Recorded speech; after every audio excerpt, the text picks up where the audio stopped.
Bienvenue dans cette nouvelle vidéo. Aujourd'hui, nous allons couvrir les attaques de crocodiles les plus horrifiantes jamais enregistrées. Commençons. Le 3 septembre 2015 s'est levé frais et clair le long de la rivière Chobe au Botswana avec le genre de lumière parfaite dont rêvent les photographes animaliers. La brume matinale commençait à se lever de la surface de l'eau, révélant les silhouettes des hippopotames et les éclaboussures occasionnelles d'un poisson sautant. Pour les photographes professionnels, ces conditions de l'heure dorée représentaient la différence entre des clichés ordinaires et le genre d'image qui pouvait définir une carrière. David Chen, 34 ans, avait voyagé depuis son domicile à San Francisco spécifiquement pour capturer les interactions dramatiques de la faune qui ont rendu la rivière Chobe célèbre parmi les documentaristes de la nature. En tant que photographe indépendant dont le travail était apparu dans National Geographic et Wildlife Magazine, David avait bâti sa réputation en s'approchant plus près des animaux dangereux que la plupart des photographes n'osèrent le faire. Son portfolio comprenait de superbes gros plans d'ours grizzly en Alaska, de pumas au Colorado et de grands requins blancs au large de la côte californienne, chaque image témoignant de sa volonté de prendre des risques calculés pour obtenir le cliché parfait. L'approche de David en matière de photographie animalière était méthodique et professionnelle. Il passait des semaines à rechercher chaque lieu, à étudier les comportements des animaux et à consulter des guides locaux sur les meilleurs points de vue et le bon moment. Des amis dans la communauté de la photographie décrivèrent David comme intrépide, mais pas imprudent. Quelqu'un qui comprenait les risques qu'il prenait et prenait des précautions appropriées pour les minimiser. Son guide l'avait longuement informé sur le comportement des crocodiles, expliquant que ces prédateurs anciens étaient les plus dangereux lorsqu'ils semblaient ne rien faire du tout. David avait photographié des alligators en Floride et des caïmans en Amérique du Sud, mais son guide a souligné que les crocodiles du Nil étaient des différents, plus grands, plus agressifs et bien plus enclins à voir les humains comme des proies plutôt que comme des menaces à éviter. Le guide avait souligné à plusieurs reprises que l'eau cristalline du Chobe pouvait être trompeuse, rendant les crocodiles immergés presque invisibles jusqu'à ce qu'ils choisissent de se révéler. L'erreur fatale qui coûterait la vie à David fut un moment de décision impulsive qui allait à l'encontre de tout ce qu'il avait appris sur le travail en territoire de crocodile. En photographiant un groupe d'hippopotames depuis la berge, son coûteux téléobjectif de $4000 a glissé de son trépied et est tombé dans l'eau peu profonde à seulement 1 mètre du rivage. Pour un photographe indépendant, dont les moyens de subsistance dépendèrent de son équipement, l'objectif représentait des semaines de revenus et était essentiel pour le projet documentaire sur lequel il travaillait. À 7h10 du matin, malgré le cri immédiat de son guide pour qu'il s'arrête, David s'est aventuré dans l'eau pour récupérer son objectif tombé. C'était une décision prise en une fraction de seconde, motivée par la nécessité financière plutôt que par une réflexion attentive sur les risques. L'eau n'avait qu'1 mètre de profondeur et était d'une clarté cristalline. David pouvait voir l'objectif posé sur le fond sablonneux et cela semblait être une simple affaire de s'y aventurer rapidement pour le récupérer. Ce qu'il ne pouvait pas voir, c'était le crocodile du Nil de 13 pieds, qui était resté immobile parmi les roseaux, parfaitement camouflé, attendant exactement ce genre d'opportunité. L'attaque s'est produite si rapidement que les touristes ont à peine eu le temps de comprendre ce qu'ils voyaient. Brutus s'est lancé plus haut que d'habitude hors de l'eau. Ses mâchoires massives se refermant sur le torse de Carlos, l'entraînant dans la rivière avec une force irrésistible. Les dents dentelées du crocodile, conçues pour saisir les proies qui se débattent, pénétrèrent profondément dans la poitrine et l'abdomen de Carlos, alors que le reptile massif commençait la roulade mortelle qui rendrait toute évasion impossible. Les cris des touristes remplissaient de l'air, alors que Carlos disparaissait sous la surface avec le crocodile massif. Les autres bateaux de tourisme dans la région ont immédiatement appelé à l'aide d'urgence par radio. Mais les crocodiles marins sont connus pour leur prise tenace et leur capacité à rester sous l'eau pendant de longues périodes tout en maîtrisant leur proie.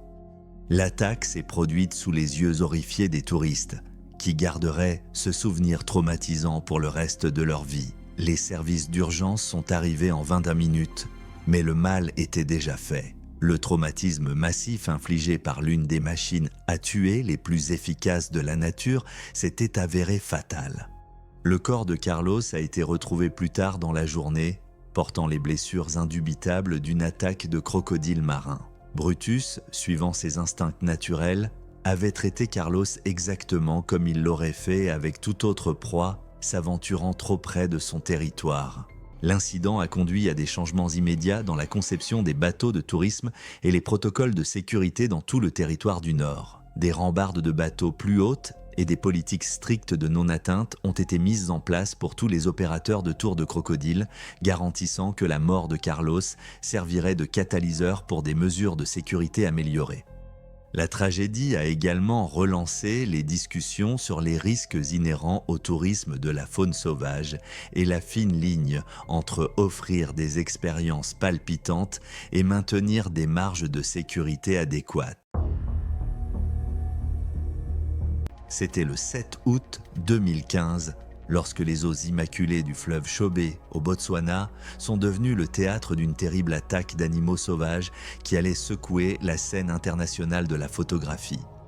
La rivière s'étendait sans fin à travers le cœur du corridor faunique le plus célèbre d'Afrique, où les éléphants se rassemblaient en immenses troupeaux et où les prédateurs se cachaient sous la surface trompeusement calme. D'anciens baobabs parsemèrent le paysage, tandis que le soleil africain projetait des reflets dorés sur l'eau qui dissimulaient l'un des habitants les plus dangereux du continent. Ava Montgomery était venue de Londres avec le rêve de prendre la photo parfaite de la faune qui porterait sa carrière à un nouveau niveau. La photographe ambitieuse de 28 ans s'était forgée une réputation en prenant des risques extraordinaires pour réaliser des clichés que d'autres professionnels n'oseraient même pas tenter. Son ami James, un prudent trentenaire, l'avait accompagné dans cette aventure africaine, mais il s'inquiétait de plus en plus de son comportement imprudent près des animaux dangereux. L'obsession d'Ava de s'approcher plus près que quiconque lui avait déjà valu des images à couper le souffle de lions et de léopards, mais avait aussi créé un schéma dangereux d'ignorance des avertissements de sécurité. Les guides locaux avaient à plusieurs reprises averti le couple de l'augmentation de l'activité des crocodiles pendant la saison des amours actuelle. Mais Eva avait rejeté leurs préoccupations comme étant trop prudentes. Ce matin-là, elle avait vu plusieurs grands crocodiles sur la rive opposée et était déterminée à réaliser un gros plan inédit.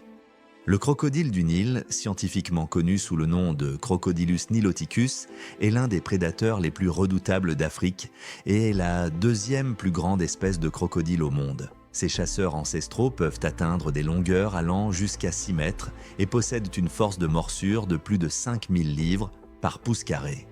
Leur stratégie de chasse repose sur un camouflage parfait et des attaques éclairs en embuscade, où ils restent souvent immergés pendant des heures, seuls les yeux et les narines dépassant de la surface de l'eau. Pendant la saison des amours, les mâles territoriaux deviennent particulièrement agressifs et considèrent tout mouvement à proximité de leur territoire comme une menace potentielle. Ces tueurs préhistoriques ont perfectionné leur technique sur des millions d'années et sont presque invisibles jusqu'au moment de l'attaque. L'erreur fatale d'Eva s'est produite lorsqu'elle s'est positionnée à seulement 3 mètres de l'eau, ignorant complètement les supplications désespérées de James de retourner en sécurité. Elle était tellement concentrée sur le réglage de son téléobjectif qu'elle a perdu toute perception de son environnement. Le massif crocodile du Nil de 4 mètres de long était resté immobile pendant plus d'1 heure près de la rive, parfaitement camouflé parmi la végétation flottante et les débris. Lorsqu'Ava se pencha en avant pour photographier un éléphant en train de boire en arrière-plan, elle déclencha le réflexe d'attaque explosif du prédateur.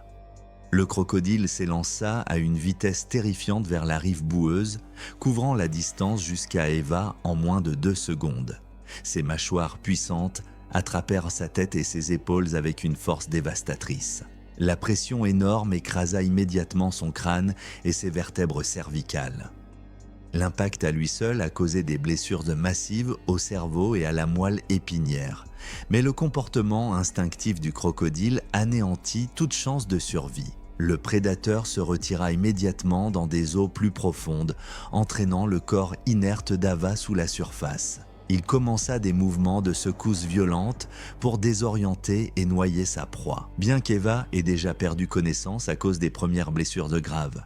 Les puissantes mâchoires maintenaient leur prise, tandis que l'animal effectuait plusieurs roulades mortelles qui brisaient systématiquement les os de son torse. En l'espace de 90 secondes, des blessures internes massives et la noyade avaient mis fin à sa vie. Le crocodile a ensuite amené le corps dans un système de grottes souterraines, le coinçant entre des racines emmêlées et des débris flottants où le processus de décomposition commencerait. Les cris de James attirèrent d'autres touristes et guides qui lancèrent immédiatement des bateaux de sauvetage, mais le crocodile avait déjà disparu avec sa victime dans les profondeurs troubles. Malgré des recherches intensives impliquant les autorités locales et des plongeurs professionnels, le corps d'Ava ne fut jamais récupéré du système de grottes complexes. Le département de la faune du Botswana a lancé une enquête approfondie sur l'incident, mais les responsables ont conclu que des mesures de sécurité insuffisantes de la part de la victime étaient la principale cause. L'attaque a incité les organisations internationales de photographie animalière à publier de nouvelles directives de sécurité pour le travail dans les habitats de crocodiles. Les opérateurs touristiques le long du fleuve Chobe ont introduit des règlements plus stricts, obligeant les photographes à maintenir une distance minimale de la rive. La famille d'Eva a publié une déclaration par l'intermédiaire de l'ambassade britannique, la décrivant comme une passionnée de la conservation de la nature qui a perdu la vie en poursuivant ses rêves. La scène des photographes pleurait une artiste talentueuse dont les œuvres avaient déjà été reconnues dans des magazines de faune renommés. C'était le 9 janvier 2013, après minuit le long d'une route à deux voies dans le bassin de Barataria. L'air était lourd de l'humidité froide des marais d'hiver, chaque respiration portant la légère saveur de sel et de roche. Des lampes au sodium se dressaient à de longs intervalles, leurs cônes ambrés se répandant sur des parcelles d'asphalte et dans la brillance noire d'un étroit canal de drainage. Les berges du canal étaient revêtues de béton en enrochement, la dalle inclinée glissant d'algues et assombrie par des années de marée et de ruissellement. L'eau clapait doucement contre les pierres. Au milieu de la route, un ponceau s'ouvrait sous le pavé, une ouverture circulaire sombre où un flux saumâtre pulsait avec le souffle le plus léger de la marée. Les roseaux se penchèrent dans la brise nocturne bruissant comme du papier sec. Les insectes chantèrent dans un bourdonnement aigu constant.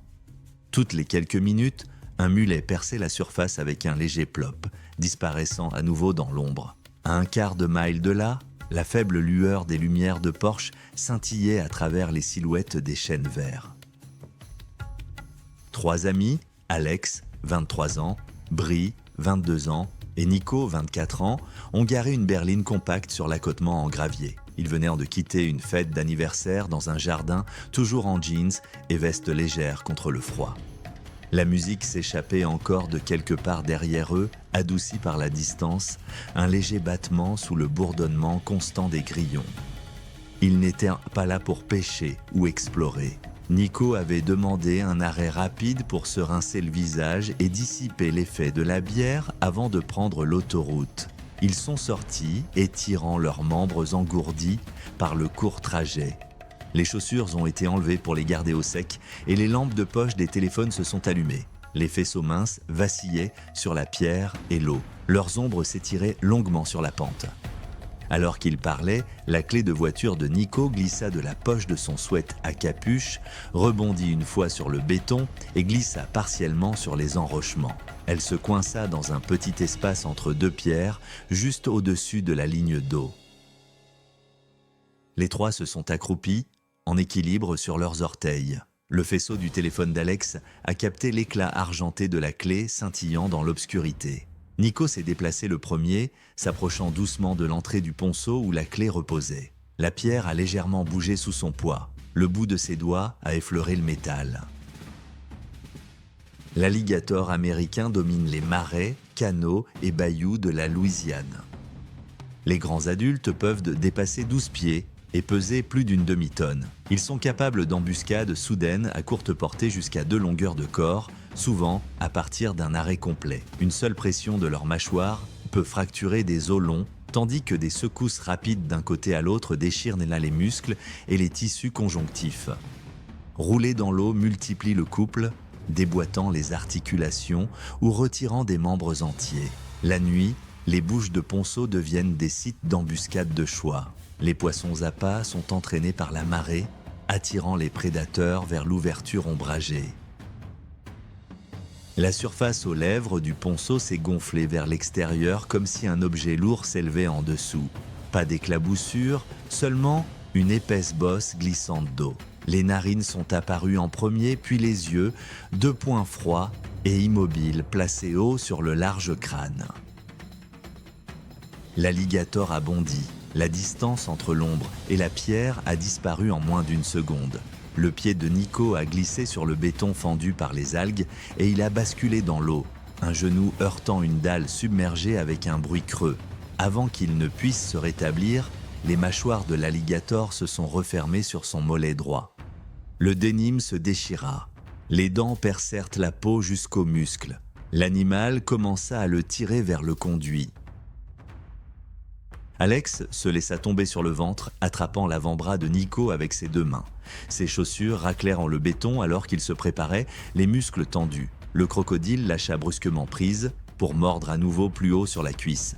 Une secousse latérale sauvage suivit. L'eau éclaboussa en un large arc. Des morceaux de roseau et de boue furent projetés en l'air. Nico fut traîné 1 mètre plus loin. Alex changea sa prise, atteignant plus bas. À cet instant, la tête du gator pivota et ses mâchoires se refermèrent sur l'avant-bras gauche d'Alex, à la limite de sa zone de morsure. La pression s'accompagna d'un craquement sec et net, brisant l'os de son avant-bras sous la pression. Alex arracha son bras, laissant des entailles profondes qui se remplirent instantanément de sang. Brie accourut jusqu'au coffre sortant une corde de remorquage enroulée. Elle est revenue en courant, lançant une extrémité vers Alex. Il l'a attrapé de sa main valide, l'enroulant autour de la poitrine de Nico alors que l'alligator roulait une fois, pas un tour complet, mais suffisamment pour tordre violemment le genou de Nico. Quelque chose s'est déchiré, sa rotule s'est déplacée de manière grotesque sous la peau. La queue de l'alligator fouettait en de puissants mouvements serrés, poussant à la fois le prédateur et la proie vers l'obscurité du ponceau. Bray fixa l'autre extrémité de la corde autour du poteau de la rambarde et se pencha en arrière de tout son poids, le gravier crissant sous ses baskets. Des phares apparurent dans le virage lointain, un pick-up avançant lentement. Ses faisceaux éclairèrent l'eau, illuminant le dos crénelé de l'alligator juste derrière Nico. La lumière soudaine fit hésiter l'animal, mâchoire toujours verrouillée. Alex profita du moment pour tirer sur la corde. Nico remonta lentement la pente, l'eau ruisselant de lui. L'alligator glissa en arrière, lâcha prise, et d'un coup de queue lourd et bas, disparut dans l'ombre du ponceau. Le canal se calma, des cercles se formant à partir de l'embouchure jusqu'à ce que la surface devienne immobile. L'avant-bras d'Alex saignait abondamment, la peau pendait en lambeaux sur la fracture. La cuisse et le mollet de Nico portaient des perforations profondes et des muscles déchiquetés. Le genou plié à un angle anormal. Brie arracha sa ceinture, la serrant haut sur sa jambe pour ralentir le saignement. Le conducteur du pick-up a sauté, tendant une serviette pliée pour le bras d'Alex et appelant les services d'urgence. La peau de Nico était devenue pâle, sa respiration était rapide et superficielle. Alex tenait son bras serré contre sa poitrine pour l'immobiliser, son visage crispé par la douleur. Les ambulanciers sont arrivés en quelques minutes, fournissant des garrots et des attelles avant de charger les 2 hommes dans l'ambulance.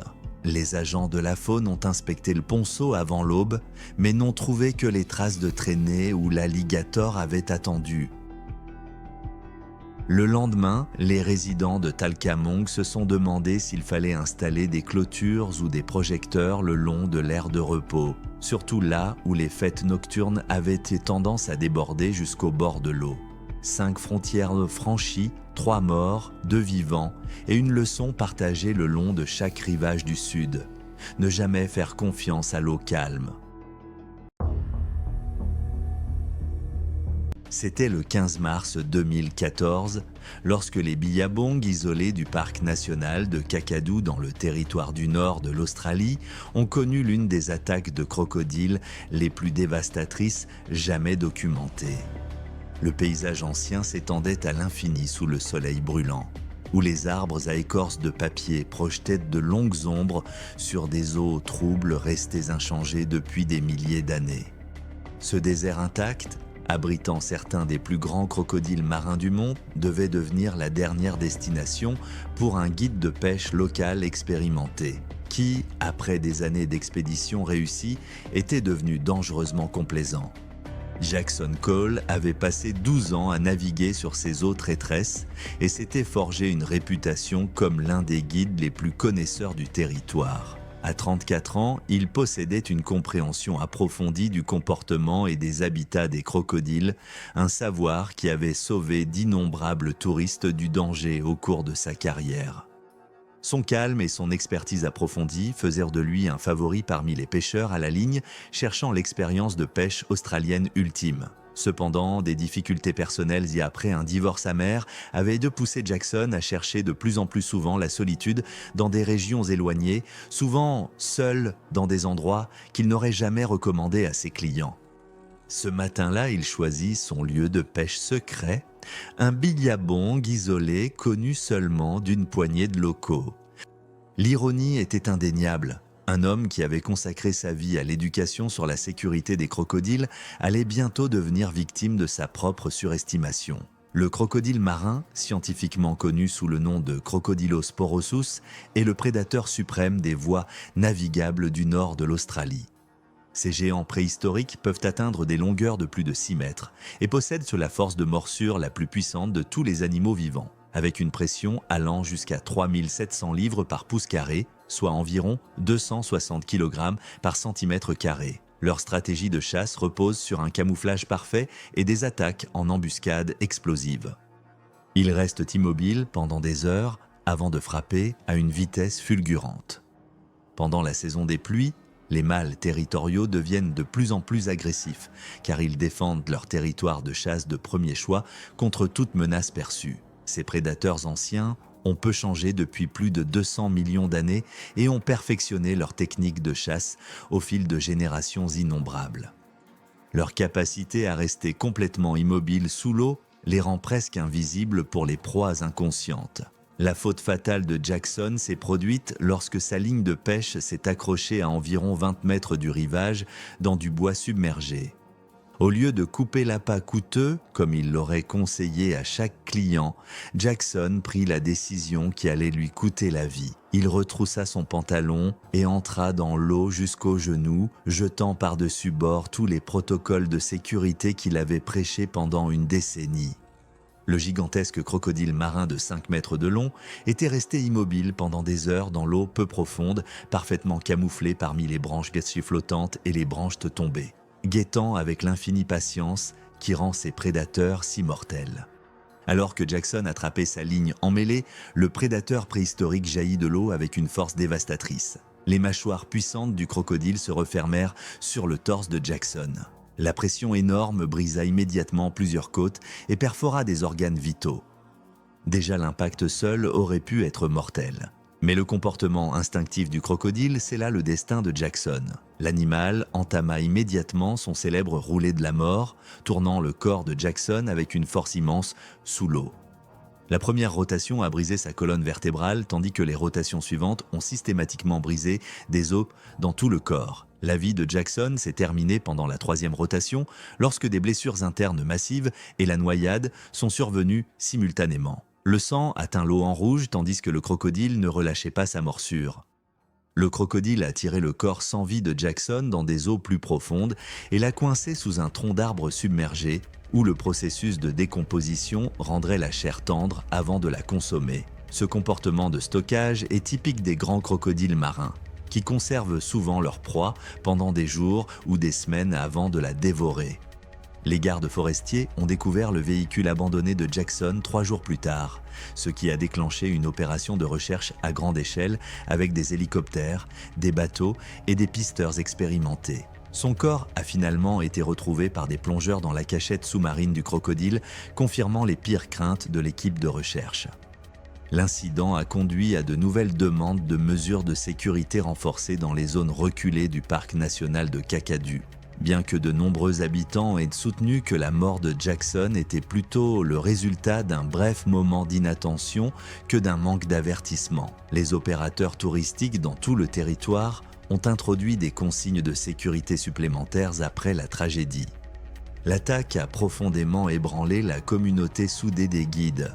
La famille de Jackson a publié une déclaration soulignant son dévouement de toute une vie à la protection de la faune et son profond respect pour les animaux dangereux avec lesquels il travaillait. Le gouvernement du territoire du Nord a lancé une enquête sur les protocoles de sécurité pour les guides, mais aucune lacune systémique n'a été constatée.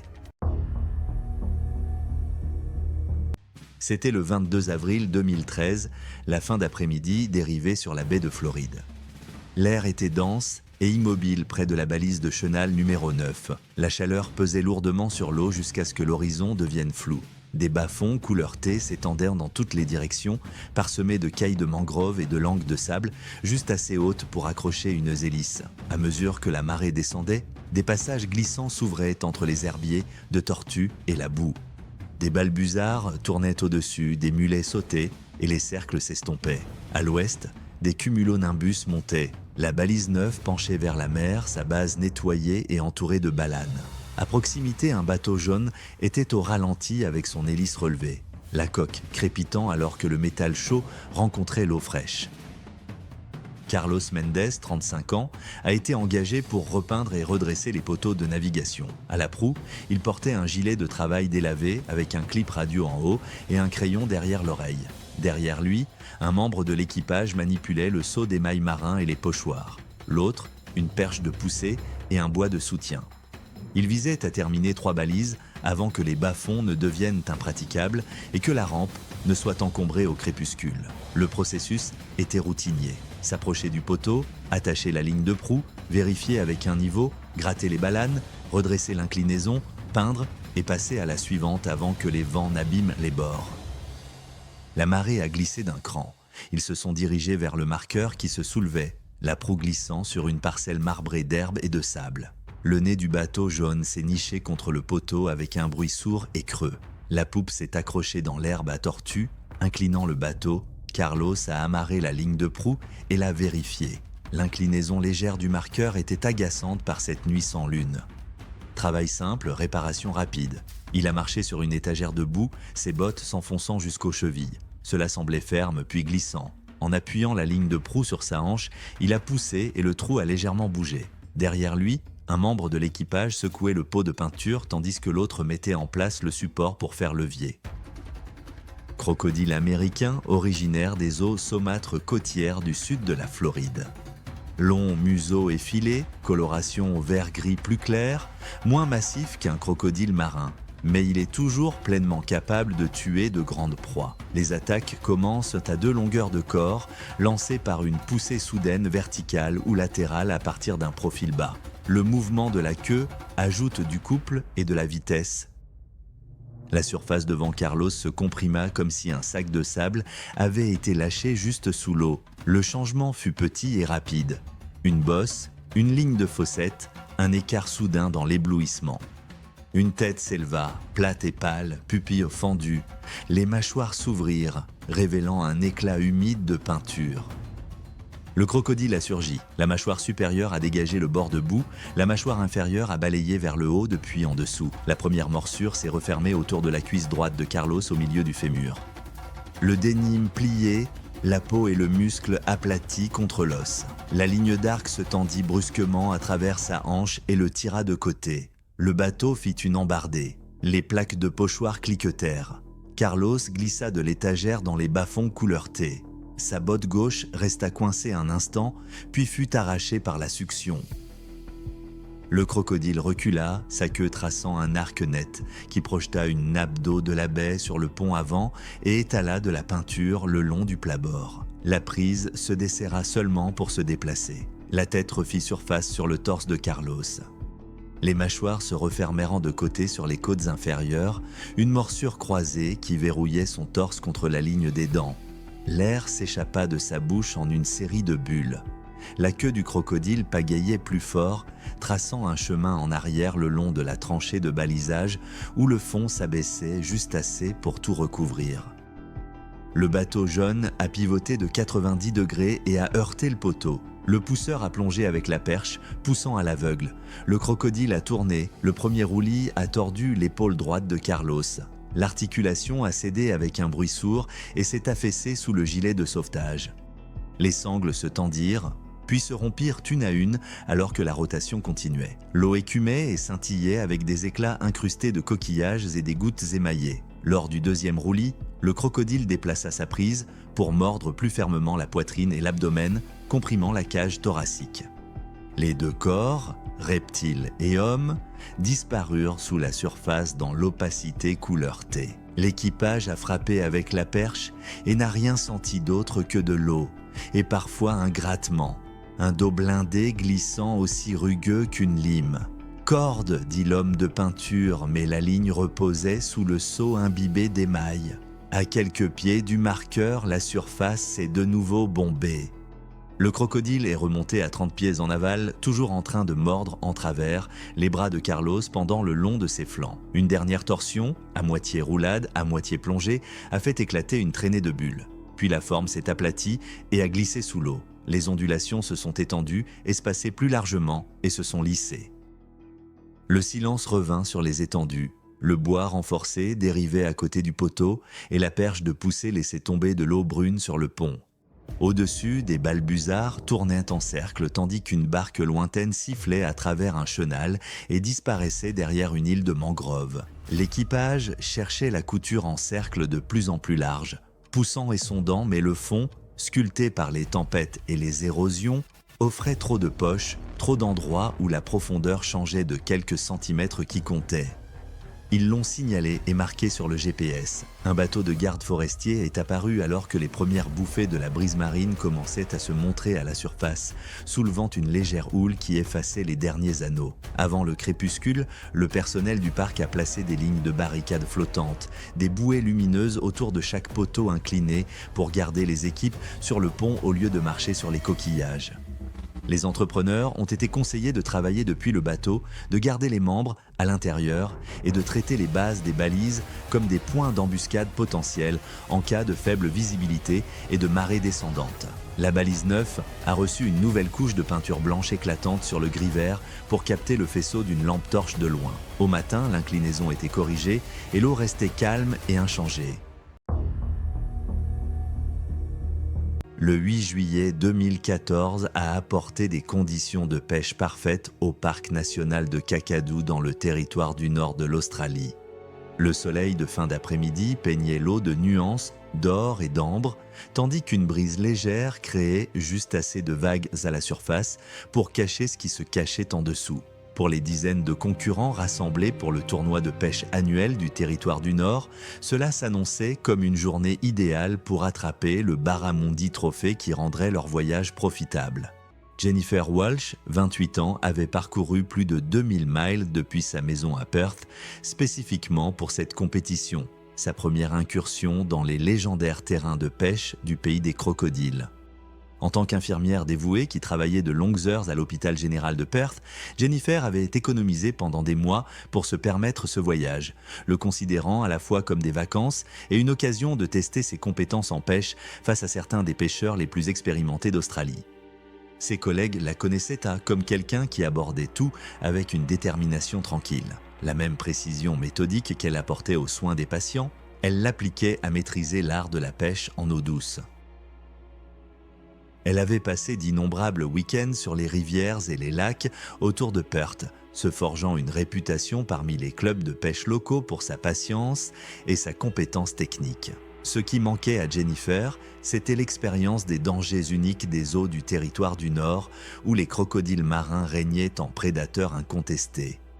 Ses recherches portaient sur le comportement des poissons et les schémas d'alimentation, pas sur les tueurs préhistoriques qui faisaient de ces eaux parmi les plus dangereuses au monde. Lors du briefing du tournoi ce matin-là, Jennifer avait écouté poliment les organisateurs expliquer les protocoles de sécurité concernant les crocodiles, mais intérieurement, elle avait rejeté bon nombre des avertissements comme étant excessivement prudents. Elle avait pêché dans les eaux infestées de requins de l'Australie occidentale pendant des années sans incident, et dans son esprit, la probabilité statistique d'une attaque de crocodile semblait minime. Ce qu'elle ne comprenait pas, c'était la différence fondamentale entre les requins, qui évitent généralement les humains, et les crocodiles marins, qui considèrent tout ce qui se trouve sur leur territoire comme une proie potentielle. L'erreur fatale qui coûterait la vie à Jennifer est née d'une combinaison de compétitivité et d'une dangereuse confiance excessive. Malgré les avertissements clairs des organisateurs du tournoi concernant la présence de grands crocodiles marins dans la région, Jennifer a ignoré le conseil de pêcher uniquement depuis des bateaux ou des plateformes surélevées. Elle avait entendu des avertissements similaires concernant les requins dans les eaux de l'Australie occidentale et n'avait jamais rencontré de problème. Dans son esprit, les avertissements n'étaient qu'une protection standard contre les responsabilités. Bien sûr, des pêcheurs expérimentés n'organiseraient pas un tournoi dans des eaux vraiment dangereuses. Alors que le crépuscule approchait à 6h20 du soir, Jennifer s'est positionnée sur une berge boueuse qui offrait l'angle de lancer parfait pour les zones d'alimentation des barramundis. La position basse lui donnait un meilleur contrôle sur sa ligne et lui permettait de manier ses leurres avec la précision qui avait fait son succès dans les compétitions de pertes. Les autres concurrents avaient suivi les avertissements et étaient restés dans leur bateau. Jennifer était convaincue que sa position au bord de l'eau lui donnerait l'avantage compétitif dont elle avait besoin pour se classer dans son premier tournoi dans le territoire du Nord. Ce que Jennifer ne réalisait pas, c'est que les crocodiles marins sont les plus actifs au crépuscule lorsque leur métabolisme à sang-froid atteint une efficacité optimale et que leurs proies viennent au bord de l'eau pour boire. Ce comportement, connu sous le nom de chasse crépusculaire, fait du crépuscule le moment le plus dangereux pour se trouver près des eaux habitées par des crocodiles, précisément lorsque Jennifer avait choisi de se placer au bord de l'eau. Ce que Jennifer ne savait pas, c'est qu'un crocodile marin de 14 pieds surveillait l'activité de pêche depuis sa position dissimulée parmi les troncs submergés à proximité. Les crocodiles marins sont des prédateurs embusqués qui peuvent rester immobiles pendant des heures, leurs yeux et narines à peine à la surface, observant les proies potentielles. Ce crocodile en particulier avait appris à associer l'activité de pêche humaine à des repas faciles, car les poissons tombés et les restes de nettoyage attiraient souvent de plus petites proies au bord de l'eau. L'attaque est survenue avec la violence explosive qui fait des crocodiles marins les prédateurs les plus redoutés du nord de l'Australie. Alors que Jennifer se penchait pour attraper un poisson qu'elle avait réussi à hameçonner, le reptile massif s'est lancé hors de l'eau dans une attaque en embuscade classique. Les crocodiles marins peuvent accélérer de 0 à 25 miles par heure en quelques secondes. Leur mâchoire massive conçue pour attraper une proie et la traîner sous l'eau pour la roulade mortelle qui assure qu'il n'y a pas d'échappatoire. Les cris de Jennifer ont déchiré l'air du soir lorsque le crocodile a attaqué. Mais le son a été rapidement étouffé alors qu'elle était tirée dans l'eau. D'autres concurrents ont immédiatement appelé à l'aide, mais ces crocodiles sont connus pour leur prise tenace et leur capacité à rester sous l'eau pendant de longues périodes. Les Rangers sont arrivés en 15 minutes, mais n'ont trouvé que l'équipement de pêche éparpillé de Jennifer le long de la berge boueuse et les traces caractéristiques de glissade où le crocodile était retourné à l'eau. Malgré des recherches approfondies impliquant à la fois des hélicoptères et des chasseurs de crocodiles expérimentés, le corps de Jennifer n'a jamais été retrouvé. Les crocodiles marins attrapent souvent leur proie dans des repères sous-marins ou la consomment entièrement, laissant peu de traces pour les chercheurs. L'incident a poussé les organisateurs du tournoi à mettre en place une politique stricte de bateaux uniquement pour toutes les compétitions futures en territoire de crocodile. C'était le 14 septembre 2017, lorsque les zones humides reculées du Pantanal brésilien sont devenues le théâtre d'une expédition de recherche qui devait se terminer par une tragédie dévastatrice. La plus grande zone humide tropicale du monde s'étendait à perte de vue jusqu'à l'horizon, où les inondations saisonnières créaient un labyrinthe complexe de rivières, de lagunes et de marais, grouillant de faune sauvage.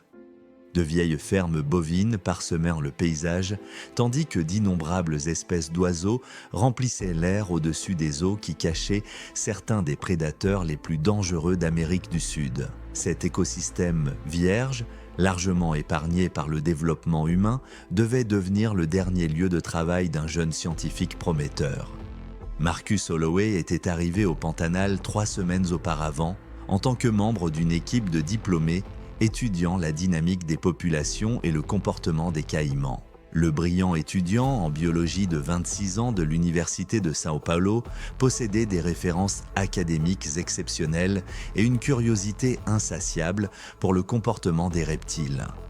Mais sa confiance intellectuelle se transformait souvent en témérité dangereuse sur le terrain. Avec 2 autres étudiants diplômés, Marcus menait des études de population et marquait de plus petits caïmans sans incident, ce qui lui faisait croire qu'il avait maîtrisé les techniques de manipulation de ces puissants prédateurs. Son approche méthodique de la collecte de données avait impressionné ses professeurs encadrants. Mais elle lui avait aussi donné un faux sentiment de sécurité dans la manipulation de spécimens plus grands. L'équipe avait été expressément avertie de l'agressivité accrue des caïmans adultes pendant la saison de reproduction actuelle, mais Marcus commençait à prendre des raccourcis de plus en plus risqués pour accélérer le calendrier de recherche. En cet après-midi particulier, son ambition académique devait annuler les protocoles de sécurité qu'il avait maintenus en vie pendant presque 1 mois dans l'un des écosystèmes les plus dangereux du monde. Le caïman yacaré, scientifiquement connu sous le nom de caïman yacaré, est l'une des espèces de crocodiles les plus réussies d'Amérique du Sud et un prédateur de pointe redoutable dans toute la région du Pantanal. Ces puissants reptiles atteignent généralement des longueurs allant jusqu'à 3 mètres, mais des spécimens exceptionnels peuvent devenir encore considérablement plus grands au cours de leur vie de plusieurs décennies. Leurs corps musclés sont parfaitement adaptés pour des attaques explosives, avec des mâchoires puissantes capables d'écraser des os et des queues qui frappent les proies imprudentes avec une force dévastatrice. Pendant la saison des amours, les mâles territoriaux deviennent particulièrement agressifs et défendent les lieux de bronzage et de nidification préférés contre toute menace perçue. Leur stratégie de chasse combine une attente patiente avec des attaques fulgurantes, rendant la fuite presque impossible une fois qu'une attaque a commencé. Contrairement à leurs plus grands parents crocodiles, les caïmans sont connus pour leur tempérament imprévisible et pour attaquer des animaux nettement plus grands que leurs proies habituelles lorsqu'ils défendent leur territoire. L'erreur fatale de Marcus s'est produite lorsqu'il a vu un grand mâle caïman se prélasser sur une berge boueuse et a décidé de le capturer pour le mesurer et le marquer, sans attendre ses 2 compagnons qui cataloguaient des spécimens plus petits à environ 100 mètres de là.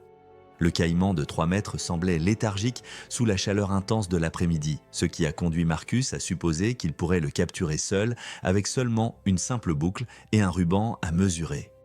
Les directives universitaires exigeaient clairement plusieurs chercheurs pour chaque spécimen de plus de 2 mètres. Pourtant, la confiance excessive de Marcus en ses capacités l'a amené à ignorer ses consignes de sécurité. Il s'est approché du reptile massif sous le mauvais angle, offrant ainsi au caïman une voie de fuite claire vers l'eau et se plaçant lui-même dans la position la plus vulnérable possible. Lorsque Marcus a essayé de passer la corde autour du cou du caïman, le reptile a explosé en action avec une vitesse et une violence effrayante. Sa puissante queue balaya les jambes de Marcus avec une force énorme, le projetant au sol et le laissant complètement sans défense. Avant que Marcus ne puisse se relever, les mâchoires massives du caïman se refermèrent sur son bras droit, juste en dessous du coude, la pression écrasante brisant immédiatement à la fois le radius et le cubitus tout en sectionnant d'importants vaisseaux sanguins. Les cris de Marcus résonnaient à travers les marécages alors que le caïman commençait sa fameuse roulade de la mort, tordant son bras si violemment que le membre fut complètement arraché de l'articulation en quelques secondes. Du sang artériel gicla sur la rive boueuse, tandis que Marcus tentait de s'éloigner de son agresseur, mais le caïman saisit immédiatement sa gorge avec ses puissantes mâchoires. Les dents acérées comme des rasoirs du prédateur ont percé simultanément son artère carotide et sa veine jugulaire, entraînant une perte de sang massive qui s'avérerait mortelle en quelques minutes. Le caïman maintenait son emprise écrasante autour du cou de Marcus, détruisant systématiquement des structures vitales tandis que sa vie s'éteignait. Son corps est entré en état de choc en raison de la combinaison de blessures graves et d'une perte de sang catastrophique, ce qui a conduit à une perte de conscience et à la mort dans les 4 minutes suivant la première attaque. Le caïman traîna le corps inanimé de Marcus jusqu'au bord de l'eau, mais laissa le cadavre derrière lui lorsque ses 2 compagnons arrivèrent sur les lieux. Leurs cris et mouvements frénétiques incitèrent le prédateur à se retirer dans des eaux plus profondes. Les autorités brésiliennes de la faune ont immédiatement lancé une enquête sur l'incident, se concentrant sur la question de savoir si les protocoles de sécurité prescrits avaient été respectés lors de l'expédition de recherche. L'université a suspendu tous les travaux sur le terrain dans le Pantanal jusqu'à ce qu'un examen complet des procédures de sécurité pour les étudiants soit terminé. De nouveaux règlements ont été émis, exigeant une surveillance constante pour toute recherche impliquant de grands reptiles, ainsi qu'un équipement de sécurité obligatoire pour toutes les équipes de terrain. L'aube était d'un calme plat dans l'arrière-pays des quais de Floride, une scène grise douce séparant les silhouettes sombres des palétuviers d'un ciel commençant à pâlir. L'eau restait immobile, sauf pour une légère ondulation de la marée montante. L'herbe à tortue ondulait dans les poches plus profondes et les berges parsemées d'huîtres se pressaient contre les criques étroites. Les mulets sautaient à la surface, envoyant des cercles à travers le calme tandis qu'un héron restait immobile dans les bas-fonds, son reflet net sur l'eau. Au loin, un balbuzard cria. Le seul son artificiel était le léger cliquetis d'une perche contre l'aluminium, alors qu'un petit skiff avançait lentement le long d'un ruban d'eau sombre et sinueux. Les racines de mangrove de chaque côté formaient une arche au-dessus, fermant presque le passage par endroits. À la poupe se tenait Joel Renz, un gérant de 44 ans d'un magasin de pièces automobiles à Key Largo et un pêcheur passionné du week-end. La pêche était sa façon de se ressourcer après de longues semaines derrière le comptoir. À la proue se tenait son fils de 12 ans, Tyler, portant une casquette délavée et se concentrant intensément alors qu'il s'exerçait à faire des nœuds en boucle. Sur le pont à côté de lui, une rangée soignée de leurres de surface brillait faiblement dans la lumière faible, leur peinture écaillée par des prises passées. Père et fils avaient une routine. Les matins calmes, ils pêchaient à l'embouchure d'un ruisseau abrité où les truites de mer chassent les pilchards au lever du jour, faisant l'aller-retour en moins d'1 heure. Joel tirait le skiff avec un rythme facile, chaque poussée faisant glisser le bateau silencieusement vers l'avant. Tyler lança vers un enchevêtrement de racines où l'eau s'assombrissait, son leurre décrivant une arche parfaite jusqu'à ce qu'il dévie légèrement et s'accroche dans les palétuviers. Joel sourit faiblement, posa la perche, puis se déplaça vers la plateforme de lancer avant. À genoux, il se pencha par-dessus le plat-bord pour atteindre l'accroc. Il sortit la paire de pinces de la pochette à sa hanche et pinça l'ardillon de l'hameçon pour le libérer. La proue du skiff se heurta doucement contre les racines, se balançant avec le léger clapotis de l'eau en dessous. Dans les Keys de Floride, les crocodiles américains peuvent dépasser 15 pieds de long et sont bien connus des habitants comme des prédateurs dangereux. Bien que les observations soient fréquentes, les avertissements le sont aussi. Des attaques ont eu lieu dans des criques isolées où ils patrouillent à l'aube. En utilisant les racines de mangrove comme couverture, ils peuvent surgir sur plusieurs mètres en quelques secondes, la morsure écrasante et la torsion roulante conçue pour maîtriser tout ce qui est à portée. Sous le surplomb des mangroves, un faible sillage s'est formé, si subtil qu'il aurait pu être complètement manqué. La surface s'est soulevée en une faible bosse glissante. Pas d'éclaboussure, pas d'avertissement. La tête émergea en premier, large et pâle, les narines s'évasant juste avant que les mâchoires ne s'ouvrent. Ce qui n'avait semblé être rien de plus qu'une ombre dans l'eau se révéla dans une poussée fluide et délibérée. Le crocodile s'est refermé sur la cuisse droite et la hanche de Joel dans une prise latérale, bloquant sa jambe supérieure et inférieure contre le plat-bord du canot. La force a secoué le bateau, Tyler a attrapé la rambarde du tableau de bord, les yeux écarquillés. Le corps de Joel glissa en arrière de la plateforme, ses pinces cliquetant sur le pont. Le crocodile fit marche arrière d'un seul coup puissant, entraînant Joel par-dessus bord dans le canal étroit. Tyler se jeta sur le manche de la canne à pêche de Joel et la coinça entre le plat-bord et la mâchoire du croco. La canne se courba sous la tension, puis se brisa avec un craquement sec. Le crocodile a émergé juste au-delà du skiff et a déplacé sa prise vers l'avant, ses mâchoires se refermant autour du torse abaissé de Joel. Sa queue a balayé une fois, envoyant une nappe d'eau par-dessus la proue et faisant tourner le skiff à mi-tour. Le premier roulis commença lentement, puis s'accéléra en une rotation violente. L'air s'échappa de la bouche et du nez de Joel. Le son étouffé des côtes qui cédaient se fit entendre faiblement à travers l'eau. Tyler perdit l'équilibre et tomba en arrière contre la glacière, une douleur traversant son genou, mais il resta à bord. Le crocodile termina la roulade et se posa bas dans l'eau, Joel maintenant inerte dans sa prise. Il coula, l'entraînant entièrement sous la surface brun-vert. Pendant quelques secondes, il n'y eut que le clapotis de l'eau contre les racines. Plus en aval, le crocodile refit surface avec Joel en travers dans ses mâchoires, ajusta sa prise, puis replongea. Des bulles montèrent, puis s'arrêtèrent. Tyler appela son père, la voix brisée. La barque dériva contre la racine de mangrove, sa proue oscillant. Le gilet de sauvetage de Joel, arraché pendant la lutte, a flotté et s'est accroché dans les racines, oscillant légèrement avec la marée. Le calme est revenu. Seul le bourdonnement des insectes et le léger mouvement de la marée subsistaient.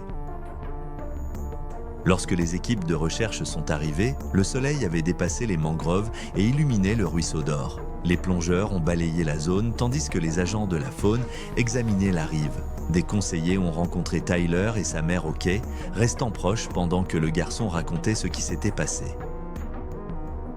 En l'espace d'une semaine, de nouveaux panneaux d'avertissement sont apparus lors des cliniques de pêche pour jeunes et le long des criques populaires en arrière-pays.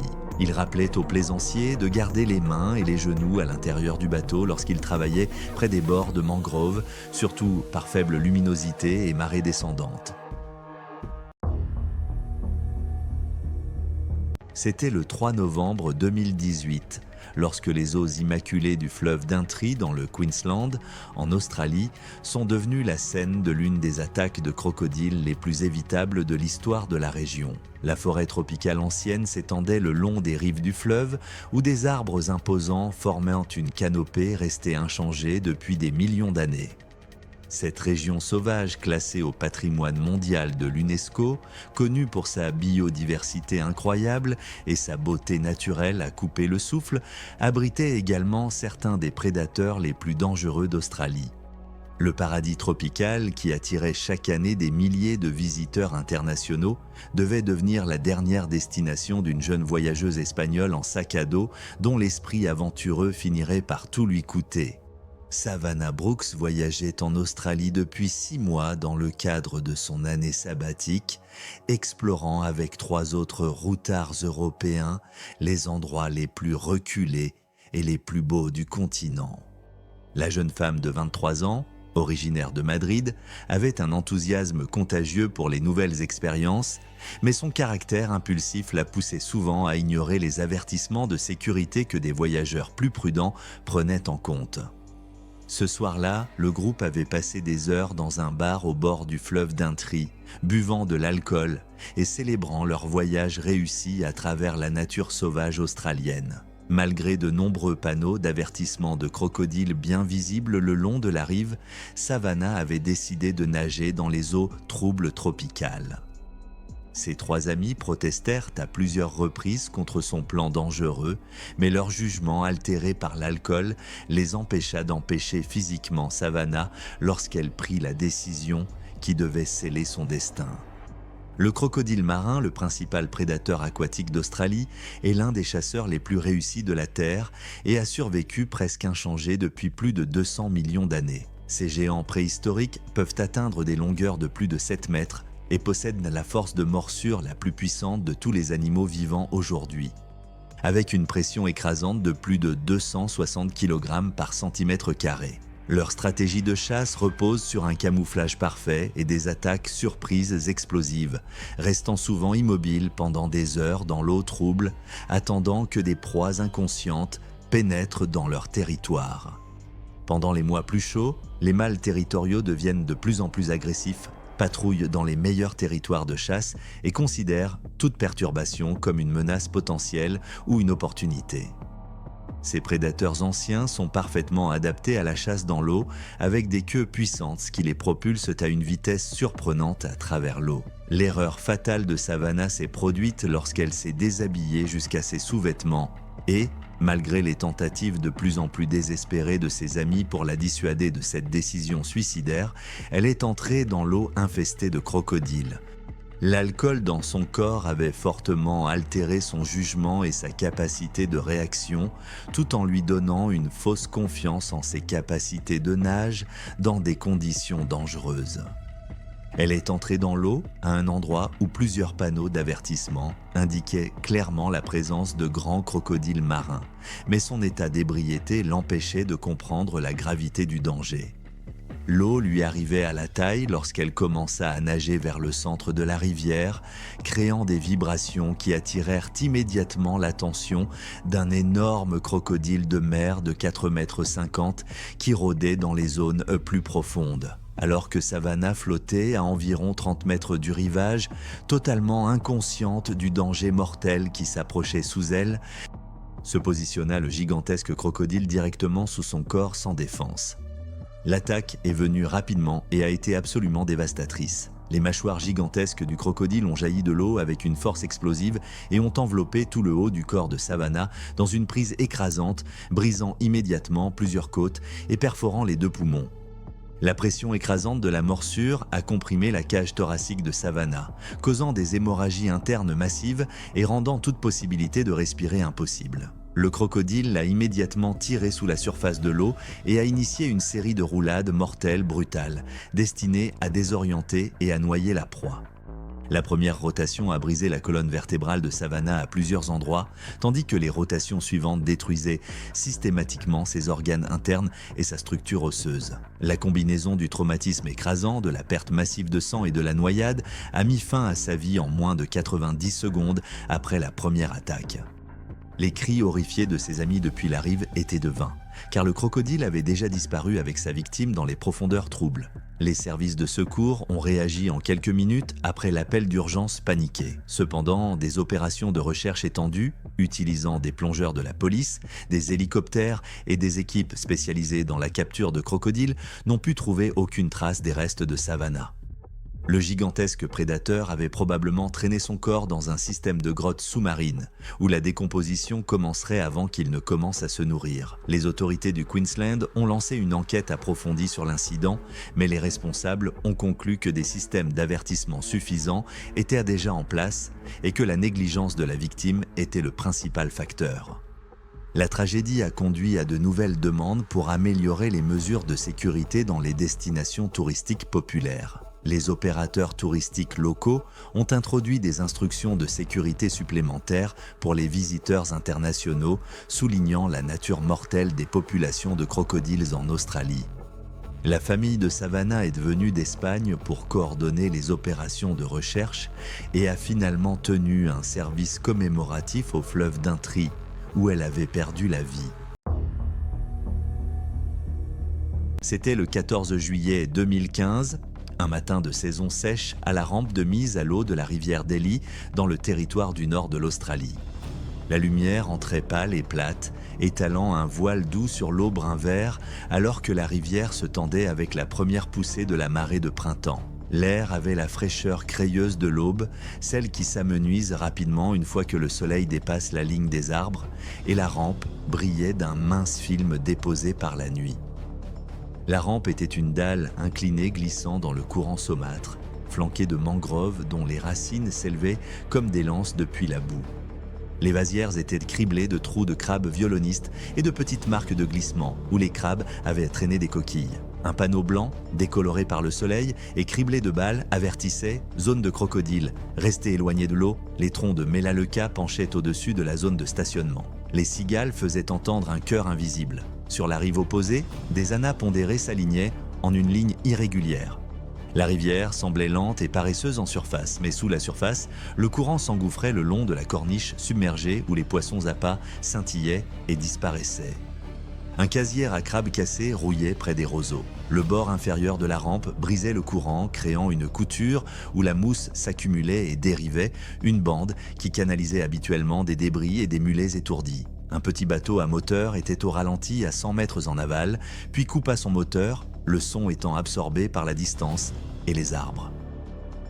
Liam Hart, 28 ans, enseignant à l'école primaire de Darwin, se tenait avec une canne en graphite coincée sous le coude. Il gardait son équipement en ordre, boîte de leurre plongeant, bas de ligne enroulés, anneaux brisés de rechange et une petite épingle à nourrice. Les week-ends étaient pour le Bara et son cousin Matt, 34 ans, mécanicien diesel, était celui avec le tini et l'optimisme pour chasser les marées avant le petit déjeuner. Il partait avant l'aube, thermos dans le plateau, parlant travail et football jusqu'au tournant, où la conversation s'estompa et la rivière devint la seule horloge. Le plan était simple, lancer au lever du jour, travailler les leurres plongeant le long des bords de mangroves et être de retour sur la route avant que le soleil ne verrouille les flattes. Ils ont glissé le dinghy en aluminium hors de la remorque, moteur relevé, coque raclant le béton. Matt a stabilisé la ligne d'amarrage contre la bite, la bouclant 2 fois. Liam attacha un leurre avec un nœud rapide, testa les hameçons contre l'ongle. Il monta sur la rampe supérieure et fit un lancer sous la main vers une racine basse, freinant le moulinet pour poser le leurre précisément. Il s'accrocha immédiatement, les triples s'enfonçant dans l'écorce glissante d'algues. Il travaillait la pointe de la canne, la ligne vibrait et restait en place. Il plaça la canne dans le porte-canne et descendit, ses bottes trouvant prise sur le béton mouillé. Il resta à 1 mètre du bord, le corps incliné de côté, une main sur le bas de ligne, l'autre tenant une pince à long bec. L'appât pendait juste à portée de main, le métal scintillant alors que la jointure de la rampe tirait et relâchait. Derrière lui, Matt vérifia les bouchons, abaissa et amorça le moteur hors bord. En haut du parking, un moteur toussa pour démarrer, les pneus crissant. Le crocodile marin est le plus grand reptile vivant. Les mâles adultes dépassent souvent 4 mètres. Les vieux mâles sont encore plus grands. Les yeux et les narines sont placés haut sur le crâne, gardant presque tout le corps caché tout en respirant et en observant. La peau porte des organes de détection de pression le long des mâchoires pour lire les ondulations. Il se spécialise dans l'embuscade en bordure, les rampes, les berges coupées, les racines entrelacées, les gués se tenant juste en dessous et se lançant dans une courte explosion explosive. Liam se pencha, les pinces ouvertes. La rivière gonfla une fois, une petite vague d'étrave pressant contre le couvercle de la rampe. Une tête épaisse perça la surface avec presque pas d'éclaboussure, les mâchoires s'ouvrirent, une bouche pâle scintilla. L'écart s'est refermé en moins d'1 seconde. Le contact est venu au milieu du tibia, les dents se sont enfoncées à travers le tissu jusqu'à l'os. La pression a comprimé le muscle contre le tibia, les pinces sont tombées et ont cliqueté une fois, puis ont disparu. Le pied droit de Liam se souleva du béton alors que le crocodile reculait. Matt cria et se précipita vers la ligne de poupe, mais la perche était déjà en place. Un glissement arrière net qui fit perdre l'équilibre à Liam dans l'eau brune. Son genou gauche heurta le bord de la rampe. L'articulation se tordit et craqua. Le crocodile relâcha sa prise, fit surface en biais et se referma plus haut sur le bassin. La queue pagaillait d'un côté à l'autre, projetant des bandes d'eau qui faisaient rebouillonner la couture en écume. Matt fit pivoter la coque, l'aluminium heurta la rampe, le crocodile roula. La première rotation entraîna Liam complètement sous l'eau. Des bulles et une sangle en mousse déchirée remontèrent à la surface et tourbillonnèrent. Le deuxième roulis s'est resserré, la morsure se déplaçant vers une prise transversale plus ferme. Un craquement s'est fait entendre de la cage thoracique de Liam alors que le torse se comprimait le long de la ligne des dents. La barque a tourné d'1/2 mètre à cause du couple sur la ligne de poupe. Le crocodile s'est stabilisé, a plongé, puis est remonté un demi-mètre en aval, tenant toujours Liam en travers. Il a effectué un troisième roulé qui a arraché l'équipement de sa ceinture, la pochette de pince, l'outil multifonction à clip, un petit sifflet, des objets lâches tombant une fois avant que la rivière ne les emporte. La tête s'est inclinée, les crêtes du dos ont glissé sous l'eau s'est lissée, sauf pour un seul coup de coque sur une dent près de la surface. Puis plus rien. Il n'y eut pas de remontée à la surface. La rampe semblait se refermer sur elle-même. Le seul mouvement était celui des pinces de crabe agitant dans les trous le long de la boue. Liam ne revint pas. La mort est survenue à cause d'un traumatisme massif, aggravé par la noyade. Les rangers ont suivi des marques de glissade sur le ventre et ont éclairé des reflets d'yeux cette nuit-là, localisant et retirant un mâle de 4,6 mètres fréquentant la rampe. Matt a survécu sans blessure et a informé les autorités sur place. Ils ont tracé de nouvelles lignes sur le béton, déplacé la signalisation plus haut et discuté de barrières en chaîne à travers la dalle inférieure pendant les marées de printemps. Les habitants parlèrent des habitudes, de la distance, de la quantité d'eau dont un crocodile a besoin pour parcourir 1 mètre. Le matin du 15 avril 2013 s'est levé avec des conditions trompeusement calmes sur les voies navigables isolées du système fluvial de la Daintree dans le Queensland, en Australie. Le soleil filtrait à travers l'air tropical humide, projetant de longues ombres sur les canaux de mangroves labyrinthiques qui s'étendèrent à perte de vue dans toutes les directions. Marcus Rodriguez, 31 ans, ne pouvait pas être plus enthousiaste à l'idée de son escapade du week-end loin de la jungle de béton de Brisbane. En tant que comptable passant ses semaines plongé dans des feuilles de calcul et des documents fiscaux, Marcus vivait pour ses aventures en kayak en solo, qui lui permettaient de se déconnecter du stress de sa carrière exigeante. Il ne faisait du kayak que depuis 3 ans, mais ses week-ends sur l'eau étaient devenus son lien vital avec la santé mentale. Ses amis décrivaient Marcus comme méthodique dans sa vie professionnelle, mais étonnamment spontané lorsqu'il s'agissait d'aventures en plein air. Ce que Marcus manquait en expérience, il le compensait par son enthousiasme. Une combinaison qui s'avérerait mortelle dans la nature impitoyable du Daintree. Marcus avait fait ses recherches sur le Daintree, lisant sur l'écosystème diversifié et la faune. Mais comme beaucoup d'aventuriers amateurs, il s'était davantage concentré sur la beauté des paysages que sur les dangers potentiels. Il savait que des crocodiles marins vivaient dans ces eaux, mais ses guides l'avaient rassuré en affirmant que les attaques étaient rares et se produisaient généralement seulement lorsque les gens s'aventuraient dans des territoires connus de crocodiles à l'aube ou au crépuscule. Ce que ces recherches n'avaient pas souligné, c'était l'importance cruciale de comprendre que les crocodiles marins sont des prédateurs opportunistes au sommet de la chaîne alimentaire qui considèrent toute intrusion dans leur territoire comme un repas potentiel. La faute fatale qui coûterait la vie à Marcus commença de manière assez innocente. Alors qu'il pagaillait plus profondément dans les canaux de marée sinueux pendant la marée descendante, les repères familiers qu'il avait étudiés sur sa carte commencèrent à se confondre. Les tunnels de mangrove se ressemblaient tous, créant un labyrinthe désorientant qui avait déjà coûté la vie à des guides expérimentés avant lui. Mais la véritable erreur de Marcus n'était pas de s'être perdu. C'était sa décision de s'aventurer dans ces eaux dangereuses sans comprendre que les crocodiles marins sont des prédateurs embusqués parfaitement camouflés qui peuvent rester immobiles pendant des heures en surveillant leur territoire. À 16h45, alors que le soleil de l'après-midi commençait à projeter des ombres plus longues sur l'eau, Marcus se retrouva dans un étroit bras de marée sans issue, son kayak coincé sur la berge boueuse dans seulement 60 cm d'eau. La marée baissait rapidement avec l'amplitude de marée extrême commune à cette région. Et la panique commença à s'installer lorsqu'il réalisa qu'il était piégé. Dans sa désespoir de libérer son kayak, Marcus a pris la pire décision possible. Il est sorti dans l'eau peu profonde et a commencé à pousser et à éclabousser, créant exactement le type de perturbation qui déclenche les instincts prédateurs d'un crocodile marin. Ce que Marcus ne savait pas, c'est que les crocodiles marins possèdent l'un des systèmes sensoriels les plus sensibles du règne animal, capable de détecter les vibrations dans l'eau à plus de 100 mètres de distance. Leur système de lignes latérales leur permet de surveiller leur territoire pour toute perturbation, et les bruits d'éclaboussure que Marcus faisait en luttant avec son kayak diffusaient ainsi sa position comme une cloche à dîner pour chaque crocodile dans la région. Le crocodile marin mâle de 14 pieds surveillait ce territoire depuis des semaines. Son cerveau préhistorique est câblé pour voir toute intrusion comme une menace à éliminer ou une proie à consommer. Lorsque les éclaboussures de Marcus résonnèrent dans le ruisseau étroit, le reptile massif réagit avec une rapidité fulgurante. Les crocodiles marins peuvent se propulser hors de l'eau avec une force explosive. Leur mâchoire capable d'exercer plus de 2000 livres de pression par pouce carré, suffisant pour écraser un fémur humain comme une brindille. L'attaque fut rapide et dévastatrice. Les mâchoires massives du crocodile se refermèrent sur la jambe de Marcus alors qu'il tentait de remonter dans son kayak, puis commença le terrifiant roulé-boulé mortel que ces prédateurs de pointe ont perfectionné au cours de millions d'années d'évolution.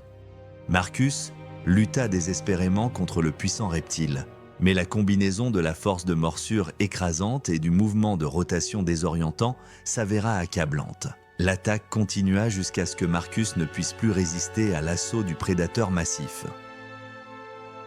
Les gardes forestiers ont découvert le kayak renversé de Marcus le lendemain matin après que sa famille ait signalé sa disparition. Son corps a été retrouvé plus tard dans la journée, portant les blessures indubitables d'une attaque de crocodile marin. L'incident a servi de rappel sinistre de pourquoi les guides expérimentés avertissent les visiteurs d'éviter les voies d'eau étroites amarrées dans le territoire des crocodiles, où même les kayakistes les plus prudents peuvent devenir des proies pour ces chasseurs patients et mortels. C'était le 22 juin 2016, lorsque la vaste nature sauvage du parc national Kruger en Afrique du Sud est devenue le théâtre d'une excursion de camping en famille qui devait se terminer par une tragédie inimaginable. Le paysage ancien s'étendait sur 2 millions d'hectares de brousse africaine intacte, où des acacias bordèrent la savane et des points d'eau saisonniers attiraient d'innombrables espèces sauvages. Sous le ciel hivernal de l'hémisphère sud, les campings isolés du parc offraient aux familles une expérience authentique de la nature. Cependant, elle comportait aussi des dangers que de nombreux visiteurs sous-estimaient. Tessa Langford avait soigneusement planifié ce voyage de camping pour reconnecter sa famille avec la nature et rapprocher ses 2 jeunes enfants de la faune africaine. La développeuse de logiciels de 42 ans de Johannesburg avait une personnalité méthodique, ce qui lui était avantageux dans le monde de l'entreprise. Cependant, elle manquait d'expérience pratique en camping sauvage. Son mari Mark exprimait constamment des inquiétudes quant à la sécurité de camper si près des animaux sauvages dangereux. Mais Tessa lui assurait sans cesse que les bonnes précautions protégeraient leur famille. Malgré les avertissements des gardes forestiers concernant des récentes observations de crocodiles près des points d'eau populaires, Tessa a choisi un emplacement de camping à seulement 50 mètres de l'un des points d'eau les plus fréquentés du parc. Sa décision était motivée par les possibilités spectaculaires d'observation de la faune, surtout tôt le matin et en soirée lorsque les animaux venaient en boire. L'ironie était tragique. Le désir d'une mère dévouée de créer des souvenirs magiques pour ses enfants devait finalement mener à sa propre perte. Le crocodile du Nil est l'un des prédateurs de pointe les plus réussis d'Afrique et a survécu presque inchangé depuis plus de 200 millions d'années. Ces reptiles impressionnants peuvent atteindre des longueurs de plus de 5 mètres et possèdent une force de morsure parmi les plus puissantes du règne animal. Avec une pression allant jusqu'à 5000 livres par pouce carré, soit environ 350 kg par centimètre carré. Leur stratégie de chasse repose sur un camouflage parfait et une embuscade patiente. Ils restent souvent immobiles pendant des heures dans l'eau peu profonde, attendant leur proie. Pendant la saison sèche, lorsque les sources d'eau se raréfient, les crocodiles se concentrent autour des points d'eau permanents restants, rendant ces zones particulièrement dangereuses pour les visiteurs inconscients. Ces prédateurs anciens sont surtout nocturnes et deviennent les plus actifs pendant les heures plus fraîches du crépuscule du soir et du matin lorsque leur métabolisme à sang-froid fonctionne le plus efficacement. La faute fatale de Tessa s'est produite à 2 heures du matin lorsqu'elle a été réveillée par des bruits d'éclaboussures étranges et des grognements profonds venant de la direction du point d'eau. Inquiète pour la sécurité de sa famille endormie, elle ouvrit doucement la fermeture éclair de la tente et sortit dans l'air frais de la nuit sans réveiller son mari ou ses enfants. Au lieu d'utiliser une lampe de poche qui aurait pu rendre visible le danger dans l'eau peu profonde, Tessa a décidé d'examiner la perturbation dans l'obscurité totale pour ne pas effrayer les animaux présents. Le grand crocodile du Nil avait guetté une proie près du point d'eau, attiré par l'odeur persistante des restes de nourriture de la famille qui avaient été éliminés de manière inappropriée la veille au soir. Lorsque Tessa était arrivée à 5 mètres du bord de l'eau, le crocodile de 4,50 m a jailli de l'eau à une vitesse dévastatrice. Ses mâchoires puissantes saisirent les 2 jambes juste en dessous des genoux. La pression énorme déchira immédiatement des artères importantes et brisa des os. Les dents acérées, comme des rasoirs, pénétrèrent profondément dans les muscles et les tissus, entraînant en quelques secondes une perte de sang catastrophique. Le cri perçant de Tessa déchira le silence de la nuit et réveilla immédiatement sa famille effrayée dans la tente. Le prédateur commença à l'entraîner vers des eaux plus profondes, ses membres puissants poussant chasseurs et proies dans les profondeurs troubles. Là, le crocodile effectua une série de roulades mortelles brutales, tournant le corps de Tessa sous l'eau avec une force énorme. La première rotation lui a brisé le bassin, tandis que les rotations suivantes ont systématiquement écrasé ses côtes et sa colonne vertébrale. La combinaison de blessures massives, de perte de sang et de noyade, a mis fin à la vie de Tessa en moins de 2 minutes après l'attaque. Les tentatives désespérées de Mark pour atteindre l'eau étaient vaines. Le crocodile avait déjà disparu dans les zones plus profondes du trou d'eau. Les gardes forestiers ont réagi dans les 30 minutes suivant l'appel d'urgence de Mark. Cependant, les opérations de récupération ont été compliquées par l'obscurité et la présence de plusieurs crocodiles dans la région. Le corps de Tessa a finalement été retrouvé le lendemain matin par des plongeurs professionnels, l'ampleur des blessures rendant l'identification difficile. Le crocodile avait caché ses restes dans une baie isolée. Comportement typique de ces prédateurs qui gardent souvent leur proie pour un repas ultérieur. L'administration des parcs nationaux sud-africains a lancé une enquête approfondie sur l'incident et a conclu que le stockage inadéquat des aliments et le choix de l'emplacement du campement avaient été des facteurs contributifs. La tragédie a conduit à de nouveaux protocoles de sécurité obligeant les campeurs à maintenir de plus grandes distances par rapport aux sources d'eau et à introduire des règles plus strictes pour le stockage des aliments. Dans les zones de camping populaires du parc national Kruger, des systèmes d'alerte avancés ont été installés. L'incident a déclenché des discussions à l'échelle nationale sur la manière de concilier le tourisme sauvage dans les parcs nationaux d'Afrique du Sud avec la sécurité des visiteurs. C'était le 7 août 2017 et la chaleur de midi pesait lourd sur le vieux quai de pêche à côté du pont de Card Sound. Une foule de locaux et de touristes du week-end s'alignait le long des balustrades, téléphone prêt pour apercevoir les prédateurs verts en dessous. Le soleil cuisait le pont, la chaleur montant à travers leurs chaussures, tandis que l'air portait l'odeur piquante du sel et du poisson. Sous le quai, un canal vert peu profond s'étendait vers une frange de mangroves suffisamment claire pour voir les poissons appâts filer dans l'ombre. Un panneau sur un pilier indiquait « Ne pas nourrir les crocodiles ». Près de la station de nettoyage, des restes d'appâts et des têtes de poissons dans l'enrochement laissaient des reflets arc-en-ciel sur l'eau, tandis que des bateaux de tourisme stationnèrent plus loin et que la chaleur faisait miroiter les rochers. Marco Silva, 24 ans, était un photographe de nature indépendant avec un goût pour les prises de vue risquées. Lors de ce voyage, il avait 2 amis avec lui, Daniel qui portait du matériel supplémentaire et Lewis qui aidait avec l'éclairage et les photos de secours. Le plan était simple. Obtenir une prise de vue serrée au niveau des yeux d'un crocodile se prélassant sous le quai, suffisamment proche pour que les écailles et les dents remplissent le cadre. Marco pensait que cela pourrait être le genre d'image pour ancrer son prochain portfolio. Ils suivirent un chemin étroit à travers les éboulis instables, les rochers glissant sous leurs pieds et les éclats de coquillages craquant dans les bas-fonds. Marco atteignit le bas en premier, apercevant une tête pâle dans la ligne d'ombre. Il monta sur un rocher plat, un pied dans l'eau, tandis que Daniel et Lewis restaient de plus haut, leurs appareils photo prêts. Le crocodile flottait immobile, les yeux et les narines juste au-dessus de la surface. Dans les Upper Keys, les crocodiles américains utilisent souvent des structures artificielles comme des quais, des piliers de ponts et des berges en enrochement à la fois pour la chaleur et comme terrain de chasse. Ils se prélasseront à l'ombre pour rester au frais, puis patrouilleront le bord ou les entraillots de poisson et les restes s'accumulent. Une ruée au sol et un éclaboussement peuvent de couvrir 5 à 7 mètres en quelques secondes, même dans l'eau jusqu'aux genoux. Une fois qu'ils mordent, la force écrasante de la morsure peut briser un os instantanément. Le roulis multiplie le couple par la morsure, tordant la proie et déchirant les tissus. Ces animaux sont opportunistes, utilisant la structure et le couvert pour s'approcher dangereusement avant de frapper. La tête du crocodile s'est d'abord levée, la subtile élévation masquée par une légère ondulation de la marée. Ce qui ressemblait à un corps court, sous la ligne de flottaison, s'est étendu dans un mouvement fluide et délibéré. Puis vint la poussée. L'eau jaillit derrière la queue alors qu'elle avançait, la distance se réduisant presque instantanément avec un seul claquement contre la surface.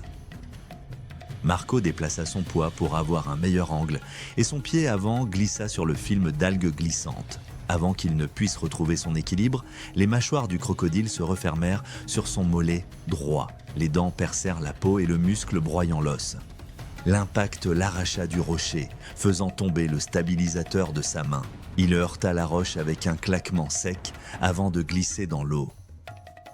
Le crocodile a tiré brusquement en arrière, entraînant Marco dans le canal d'un mouvement net et décisif. Sa tête est passée sous l'eau, des bulles remontant en désordre alors qu'il se tordait pour remonter à la surface. Le crocodile a relâché sa prise initiale pour mordre à nouveau plus haut sur sa cuisse. Une secousse latérale courte et violente projeta un éventail d'eau sur les enrochements, dispersant des morceaux d'appât flottants de plus tôt dans la journée.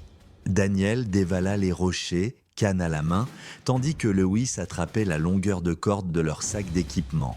Dans l'eau plus profonde, le crocodile pivota, commençant une roulade. Le couple tordit Marco brusquement, un craquement étouffé se propageant dans l'eau alors que son fémur se fracturait. La rotation desserra suffisamment la prise pour qu'il émerge à la surface avec un halètement, le sang s'épanouissant autour de lui en fines volutes. Le crocodile a surgi à nouveau, ses mâchoires se refermant brièvement sur sa hanche avant qu'une seconde secousse ne le fasse basculer sur le côté. Le pied de Marco s'est accroché à une roche submergée, le dégageant un instant. Daniel avançait dans l'eau jusqu'à la taille, frappant fort le museau du crocodile avec le bâton. L'animal hésita, la mâchoire se contractant, avant de glisser vers l'ombre du quai. Marco a été traîné jusqu'au rocher, laissant une fine traînée rouge. Le crocodile a fait une dernière charge, mais a dévié après les coups de pied et les frappes de ses amis. Ils l'ont tiré sur les enrochements, sa jambe lacérée, le fémur fracturé et la hanche entaillée. Daniel serra une ceinture haut sur la cuisse de Marco pour ralentir le saignement, tandis que Lewis appuyait la chemise enroulée sur la blessure. Marco était faible mais conscient lorsque les sirènes se rapprochèrent et les secours l'emmenèrent mais rapidement sur les rochers et le transportèrent en urgence vers un centre de traumatologie. Marco a survécu après une opération et des mois de rééducation, bien qu'il marche avec une boiterie et porte des cicatrices étendues sur sa jambe droite. Les équipes du comté ont prolongé les clôtures et affiché des amendes pour avoir nourri la faune, et des patrouilles de week-end balèrent maintenant la jetée. Bien avant de devenir une sensation internationale, Stephen Robert Irwin n'était qu'un garçon avec une passion inhabituelle. Né le 22 février 1962 à Essendon, Victoria, Australie, Steve était plongé dans le monde des reptiles et de la faune sauvage dès ses premiers jours. Ses parents, Bob et Lynn Irwin, étaient des passionnés de la faune qui ont fondé en 1960 le Biawa Reptile Park, qui est devenu plus tard le célèbre Australia Zoo. Le jeune Steve a reçu pour son 6e anniversaire un cadeau inhabituel, un python scrub de 3,6 mètres de long. À l'âge de 9 ans, il a commencé à manipuler des crocodiles sous la surveillance attentive de son père. Alors que d'autres enfants jouaient avec des jouets, le jeune Steve apprenait à lire le langage corporel de certains des prédateurs les plus dangereux de la planète. Une compétence qui lui sauverait la vie d'innombrables fois jusqu'à ce qu'elle ne le puisse plus. Ayant grandi dans le bush australien, Steve a développé une compréhension intuitive des animaux que peu de gens pouvaient atteindre. Il est devenu un avec la nature et les années formatrices, durant lesquelles il aidait les crocodiles, l'ont façonné en le défenseur de la nature qu'il est devenu plus tard. Son père a rejoint le programme de gestion des crocodiles de la côte Est qui se concentrait sur le déplacement des crocodiles s'approchant trop près des habitations humaines, plutôt que de les tuer. Cette approche axée sur la conservation a profondément influencé Steve, qui a ensuite rejoint le programme lui-même. Le conflit entre les crocodiles et les humains était quelque chose que les Irwin pensaient de pouvoir aider à atténuer. Ensemble, ils travaillaient à retirer les crocodiles des zones habitées avant que des conflits ne surviennent, évitant ainsi des dangers potentiels tout en protégeant les animaux. En tant que jeune homme, Steve a passé beaucoup de temps seul dans la nature sauvage australienne pour s'adapter à l'environnement et développer une compréhension plus profonde des crocodiles. Ces expéditions solitaires l'ont aidé à forger le lien avec la nature qui déterminerait son travail de toute une vie. Ces années dans la nature ont été formatrices, mais elles comportaient un danger constant. Un faux pas près d'un crocodile territorial pouvait signifier la mort instantanée. Pourtant, Steve prospérait dans cet environnement et développait une capacité presque surnaturelle à prédire le comportement des animaux, ce qui étonnerait plus tard les spectateurs du monde entier et rendrait son destin ultérieur d'autant plus choquant.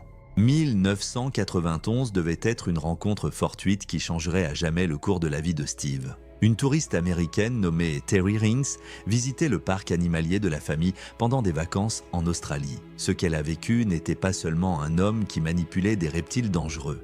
C'était quelqu'un avec un profond respect pour tous les êtres vivants et une mission de les protéger. Terry, une naturaliste de Jean, Oregon, était immédiatement fascinée non seulement par le charisme de Steve, mais aussi par sa véritable passion pour la conservation. Leur connexion fut immédiate et puissante. En l'espace de quelques mois, ils se sont mariés et au lieu d'une lune de miel traditionnelle, ils ont passé leur temps à attraper des crocodiles ensemble. Ils ne se doutaient pas que ce début inhabituel mènerait à un partenariat de couple qui révolutionnerait la conservation de la nature et finirait par subir sa plus grande épreuve dans une tragédie.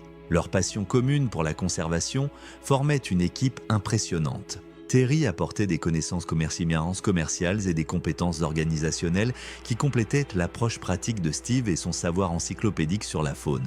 Ensemble, ils transformèrent le petit parc familial de reptiles en un centre de conservation reconnu internationalement. Les premières années de leur mariage, ils passèrent à concilier les exigences de la gestion du parc animalier avec leur travail de conservation. Ils vivaient dans un petit appartement sur le terrain du zoo et réinvestissaient chaque dollar qu'ils gagnaient dans l'agrandissement de leurs installations et l'amélioration des soins aux animaux. Pendant cette période, Steve a poursuivi son travail dans le programme de gestion des crocodiles de la côte Est, où il emmenait souvent Terry lors de relocalisations dangereuses de crocodiles. Ces expériences ont renforcé leurs liens et approfondi leur engagement pour la protection de la faune australienne. Le chemin de Steve vers la reconnaissance internationale a commencé presque par hasard. Le producteur de films John Stanton cherchait dans le parc de reptiles des Irwin des animaux pouvant être utilisés pour des publicités. Leur relation professionnelle a pris un tournant significatif en 1990 lorsque John avait besoin de quelqu'un pour réaliser une cascade dangereuse avec un crocodile pour une publicité de bière. La publicité nécessitait quelqu'un capable de saisir une canette de bière des mâchoires d'un crocodile. Une cascade dangereuse que Steve voulait réaliser lui-même volontairement. Cela marqua le début d'une amitié qui devait finalement propulser Steve sous les feux de la rampe mondiale. Reconnaissant que Steve possédait naturellement du charisme et des connaissances, Bob Irwin lui offrit une caméra vidéo. Steve commença à documenter ses aventures dans la nature, parlant souvent à la caméra comme s'il animait une émission de télévision. Dès le début, il avait une manière naturelle de se comporter avec la caméra et la traiter comme un compagnon lors de ses aventures. Steve a rassemblé ces séquences et les a données à John pour qu'il les examine. John était impressionné par ce qu'il voyait. C'était différent de tout ce qui passait à la télévision à cette époque. L'enthousiasme brut, la véritable connaissance et l'approche intrépide de la nature sauvage rendirent le visionnage captivant. Cela a conduit à la création de The Crocodile Hunter qui a été diffusé pour la première fois à la télévision australienne en 1996 avant d'être repris par le nouveau réseau Animal Planet du Discovery Channel. À cette époque, Animal Planet n'avait que 200 000 abonnés. Après la diffusion de la série de Steve, ce nombre est passé à plus de 7 millions et en 2002, il avait atteint 76 millions. Les responsables du réseau admettraient plus tard que la majorité de ses abonnés étaient là grâce à The Crocodile Hunter. Mais avec la renommée croissante de Steve, les risques qu'il prenait augmentaient aussi. Chaque épisode repoussait davantage les limites et le rapprochait de créatures qui pouvaient mettre fin à sa vie en quelques secondes. Essayait-il de défier le destin ? Ou était-il simplement intrépide dans la poursuite de sa mission? Le format de l'émission a évolué de la documentation des relocalisations de crocodiles et de la vie quotidienne aux eaux d'Australie, vers des explorations des habitats animaux à travers le monde. Dans ces environnements variés, Steve poursuivait les animaux les plus dangereux et venimeux, montrant aux spectateurs des créatures qu'ils n'auraient autrement jamais vues. Alors que de nombreux spectateurs étaient attirés par la personnalité énergique de Steve et ses rencontres audacieuses avec les animaux, sa véritable mission, toujours la conservation de la nature. L'argent qu'il gagnait grâce à son succès à la télévision était directement réinvesti dans la protection de la faune. « Je veux sauver le monde », expliquait souvent Steve. « L'argent, c'est génial, je n'en ai jamais assez. Et savez-vous ce que j'en fais ? Je vais acheter des zones sauvages avec cet argent. Chaque centime que je reçois va directement à la conservation de la nature. » Fidèle à sa parole, Steve investissait chaque dollar de sa renommée croissante dans la protection de la faune. Il a acheté des centaines de milliers d'hectares de terre dans le Queensland pour la conservation de la nature et a fondé en 2002 avec Terry Wildlife Warriors Worldwide, une organisation qui finirait par être active sur 4 continents.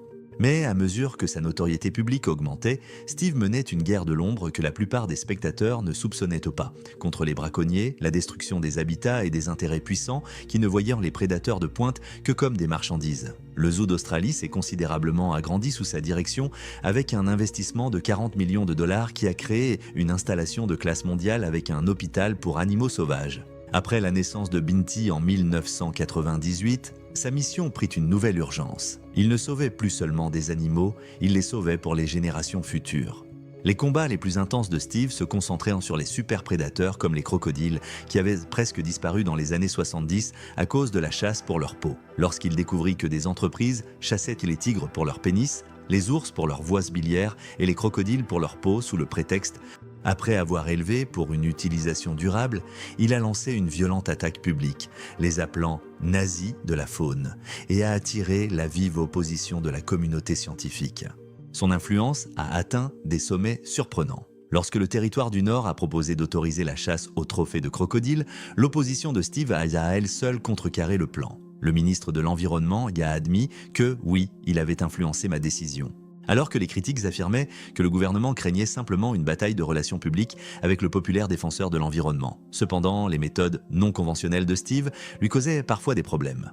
En 2004, une indignation mondiale a éclaté lorsqu'il a tenu le robot âgé d'1 mois tout en nourrissant un crocodile. Les services de protection de l'enfance ont ouvert une enquête, mais aucune accusation n'a été portée. Steve est resté défiant. « Je serais considéré comme un mauvais parent si je n'apprenais pas à mes enfants comment gérer les crocodiles. » Son approche pour filmer des animaux sauvages, traquer des animaux et provoquer des réactions a été critiquée par les traditionalistes.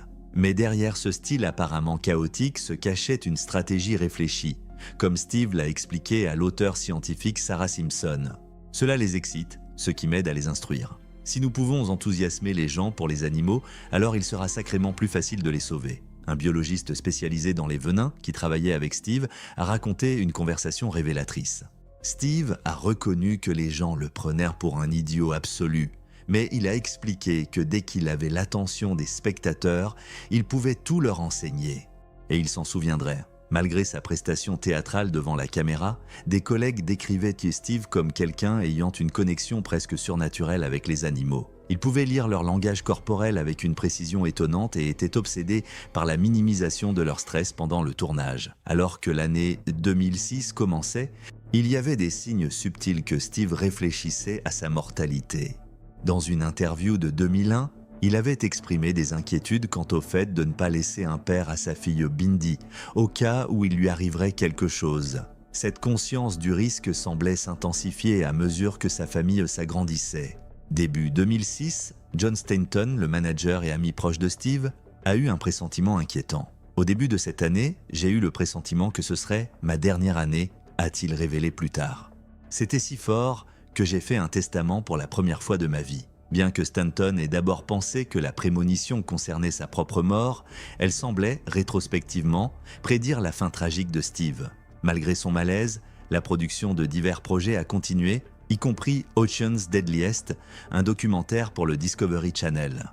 Steve avait aussi des défis physiques à surmonter. Il s'était fracturé le cou lorsqu'un grand poteau de clôture était tombé sur sa tête pendant qu'il travaillait sur leur propriété de conservation. Pendant le tournage d'une opération de capture et de relocalisation de crocodiles, à laquelle toute sa famille participait, il comptait beaucoup sur son équipe pour soulever des objets lourds. En raison de sa blessure au cou, après cette session de tournage, Steve a prononcé ce que Stanton a décrit plus tard comme un discours d'adieu, remerciant son équipe pour leur soutien pendant sa convalescence. « Vous êtes vraiment bons. Vous êtes passé avant moi et vous vous êtes assuré que je n'avais rien de trop lourd à soulever. Mon cou me fait toujours souffrir, mais cela s'efface en comparaison de la bonté que j'ai dans mon cœur après ce mois-ci. » Ces mots sont restés gravés dans la mémoire de l'équipe. Il y avait quelque chose d'inhabituellement chaleureux dans le ton de Steve. Une intensité qui ressemblait plus à un adieu qu'à un simple remerciement. Certains échangèrent des regards silencieux mais ne dirent rien. À l'époque, cela semblait être un jour comme les autres. Mais plus tard, ils se souviendraient tous que c'était plus que cela. Car quelques jours plus tard, tout changea. L'équipe continua sans savoir que l'inquiétude silencieuse dans l'air était le début de la fin. Le 4 septembre 2006 a commencé pour Steve Irwin comme tant d'autres. Avec l'équipement de caméras sous-marines, des embruns salés dans l'air et l'excitation d'une autre rencontre rapprochée. Mais sous la surface, quelque chose ne semblait pas correct. Le ciel était nuageux, l'eau inhabituellement trouble. Les requins qu'ils espéraient filmer étaient introuvables, comme si l'océan lui-même voulait les avertir de faire demi-tour. La production principale Ocean's Deadliest a été suspendue en raison de mauvaises conditions de visibilité et de mauvais temps, mais Steve détestait perdre du temps. « Tournons quelque chose pour l'émission de Bindi », proposa-t-il. C'était une décision spontanée, le genre de décision qu'il prenait souvent. Mais cette fois, cela allait tout changer. Lui et le caméraman Justin Lyons quittèrent le bateau principal. Croquant dans un petit canot pneumatique pour chercher des animaux appropriés. L'eau autour du Bat-Reef était peu profonde et trouble, avec par endroits de l'eau jusqu'à la taille et une visibilité changeante en raison des conditions orageuses du début de la semaine. Après une courte recherche, ils ont découvert une grande raie pastenague d'environ 2,4 mètres de large qui glissait doucement sur le fond sablonneux de la mer. Ils l'ont suivi brièvement avec le bateau dans l'espoir d'obtenir des images naturelles. Puis Steve et Justin sont allés dans l'eau et se sont positionnés de chaque côté de la raie, afin qu'elle reste entre eux. Le plan était de le filmer en train de nager loin de la caméra. Une prise que Steve avait déjà réalisée d'innombrables fois auparavant.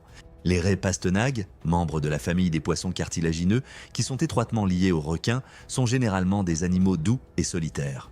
Ils s'enterrent souvent dans le sable pour se reposer et se nourrir de mollusques, de crustacés et de petits poissons.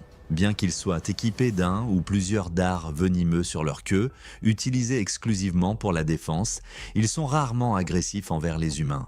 Les attaques mortelles sont extrêmement rares. Dans le monde entier, il y a moins d'une poignée de cas documentés. Steve, avec des décennies d'expérience dans la manipulation des créatures marines, se sentait probablement en sécurité en manipulant l'animal. Mais ce qui s'est passé ensuite était à la fois choquant et presque sans précédent. La raie pastenague, peut-être effrayée ou piégée par la proximité de deux personnes, a soudainement fouetté sa queue musclée vers le haut dans une réaction défensive. En quelques secondes, elle a donné plusieurs coups. Son dard dentelé, une épine durcie recouverte de tissus venimeux, a transpercé la poitrine de Steve et atteint son cœur. Les blessures étaient catastrophiques.